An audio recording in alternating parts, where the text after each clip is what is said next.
Hey, it's Jonathan. Thanks for joining me today. Hope this video finds you in good fortune. If you like to buy the bottom, sell the top, make money in the middle, make sure you give me a like, subscribe, watch a video to the end. All these things I appreciate. Check out all the different social media.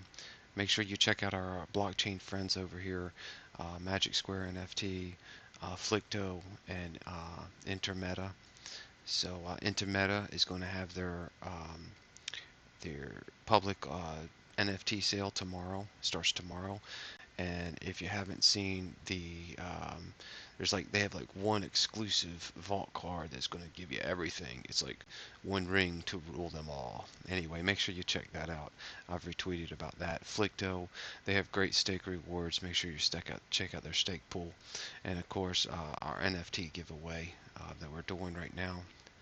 Um, Today I want to talk about Fluid token, and you know I like to find these projects earlier.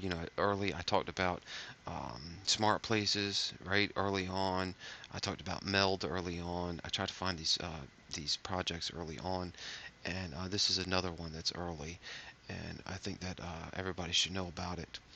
Um, what Fluid token basically is it's going to be a way to borrow against your assets, your NFT assets. Okay, and so let's just, for example, let's just think about this, how an application that it can be, used today, right?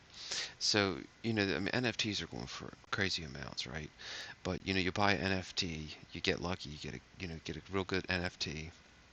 You don't want to get rid of that NFT, but you want to borrow against it.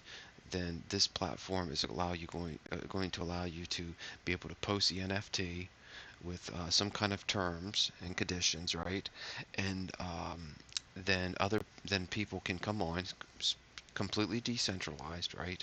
People can come onto the platform, browse through the NFTs, and see, find the ones that they want, and then they can lend money against these NFTs, okay? And we can see the application that this could have right now as it sits.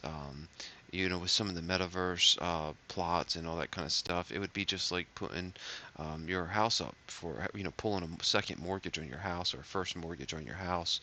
Um, it's just like that. But the good thing about the blockchain is this is decentralized. This is trustless. It's going to be, without trustless, where there's no necessarily middleman, right? Now they're going to get a percentage. I'm sure there's, every company has to make money, right? That's offering a service, but basically this is going, going around. This is kind of like, you could get a second loan on your NFT, okay? Um, Now, I find that very interesting. I find that wonderful, right? Great. Okay, I get a nice metaverse plot. I want to pull out some money, borrow against it, just like I would, real world asset.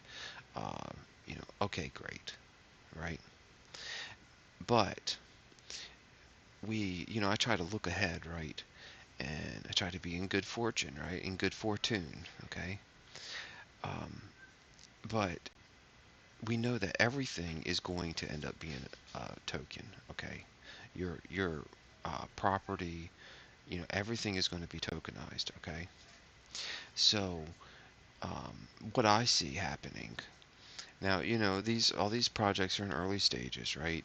So who knows what's going to happen tomorrow, okay? The whole blockchain is in the early stage, okay? But what I see happening is all the property being moved off of centralized and then being placed on decentralized, okay? Where I could take my physical property, would be tokenized, whether that be real estate or jewelry.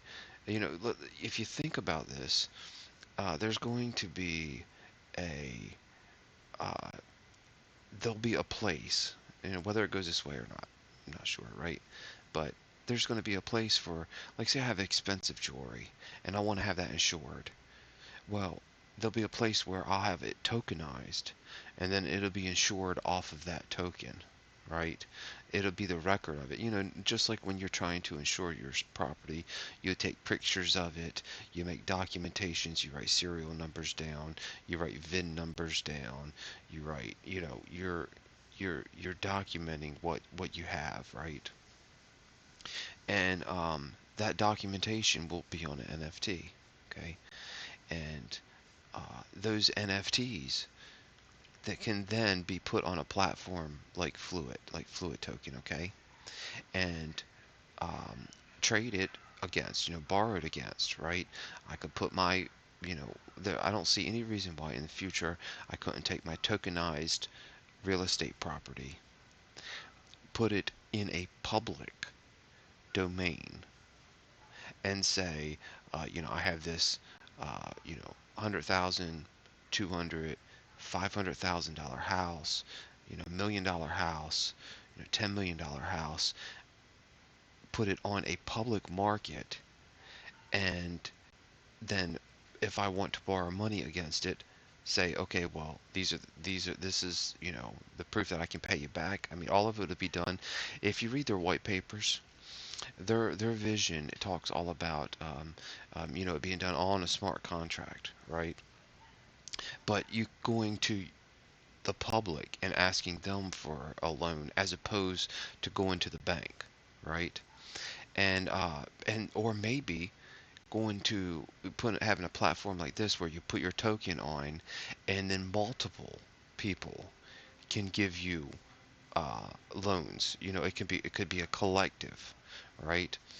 Um, so this is what I just see coming in the future. Okay, this is how I see it going. I think that this Fluid token, I think this is a great project. I read through their white paper. Their white paper is very interesting. Um, it basically just says what I said, just to give you an overview of it really quick. It's going to be a decentralized P2P lending system where I can put an NFT. And now, you know, at this point, like I said, we're talking about NFTs as in, you know, my whatever, you know, NFT, right? Um, but in the future, this could represent real world assets and other things, okay? But it's a peer to peer lending uh, DeFi um, platform, is what it's going to be. And all the information is going to be stored in a smart contract. They go into some reasons why Cardano is the perfect blockchain for this kind of thing to be built on. And it is. It is.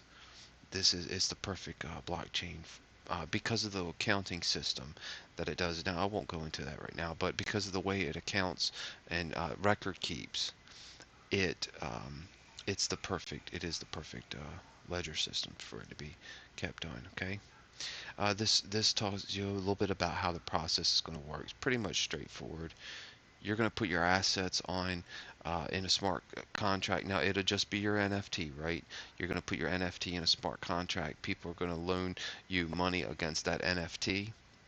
Um, if you pay them back at the time, I believe you're going to be able to set your full parameters of clauses, like whether it's a year or 6 months. You're going to be in control when you put your NFT up, and then people will be, you know, it'll be up to them whether they want to loan you money or not under your terms, right?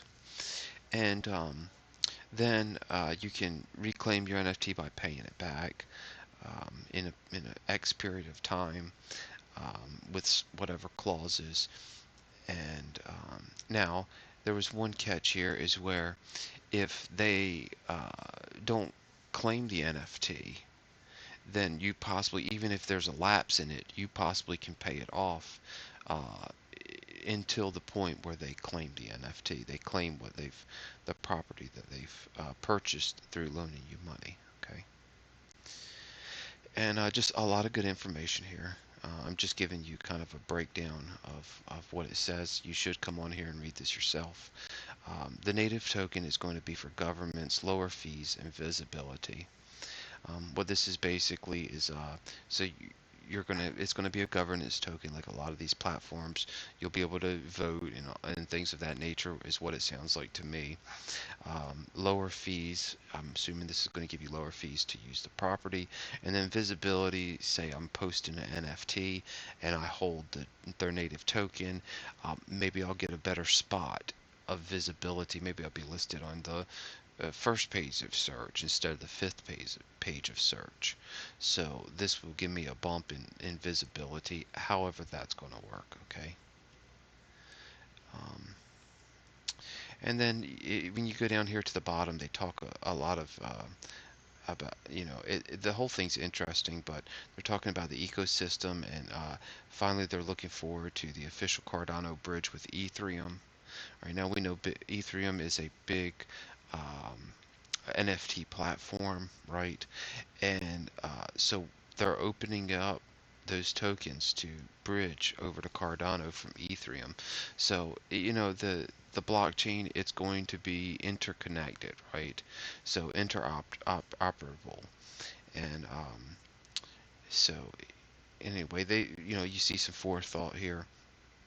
Also, um, again, the projects I like to invest in are projects that have actual people that you can actually look at, right? I like this. I like this a lot. You've got their Twitter space and their LinkedIn accounts. LinkedIn is a great resource if you're trying to find out information about professional people. Okay, LinkedIn is a great resource. They each have their own LinkedIn page. You do a little research on these people, you realize that they have been in the space for a while, and in the crypto space for a while, and um, they're just not fly by night. So I encourage you to do some research on the team as well. And you have your token breakdown. They're going to have a pre-sale and then a stake. So we can look forward to that staking coming up. Um, Core team, 15%. That's reasonable. Okay. So anyway, I thought you might be interested in this project. Come on here and check it out. And anyway, that's that. That's what I have for you today. Okay. Y'all are beautiful, and I will see you next time.